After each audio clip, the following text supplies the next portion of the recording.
ஒரு கம்பெனி அவங்களோட ப்ராடக்ட்ஸே வாங்காதீங்கன்னு சொல்லி மார்க்கெட்டிங் பண்ணதில்ல அந்த கம்பெனியோட சேல்ஸ் பீக்ல போச்சுன்னு சொன்னா உங்களால நம்ப முடியுதா? எஸ், பேண்டகோனியான்ற கம்பெனி அவங்க ட்ரெஸ்ஸஸ் செல் பண்றதுக்கு பதிலாக ஒரு போல்டான கேம்பெயினை ரன் பண்ணாங்க. அதாவது don't by unless you really needed. And இந்த கேம்பெயின் மக்களோட அட்டென்ஷனை ஃபுல்லாக ஈர்த்துச்சு. அண்ட் எல்லாரும் ஃபேஷனை தேடி ஓடிட்டு இருக்கும்போது பேண்டகோனியா மட்டும் ரொம்பவே தைரியமா பழைய க்ளோத்ஸை ரிப்பேர் பண்றது, ரீப்ளேஸ் பண்றது, முன்னாடி ரீயூஸ் பண்றது அண்ட் எது ரொம்ப நாள் லாஸ்ட் ஆகுமோ அதை மட்டும் வாங்குறதுன்னு எல்லாரோட பேசிக் நீட்ஸையும் ஃபோக்கஸ் பண்ணாங்க.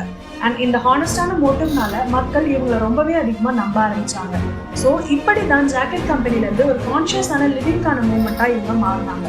So always remember, sell values not just products. And ரொம்பவே முக்கியமாக ஹைப்பை விட ஹானஸ்டி முக்கியம். ஸோ நீங்கள் என்ன பிஸ்னஸ் பண்ணாலும் சரி, இந்த 2 விஷயத்தை மட்டும் மறந்துடாதீங்க.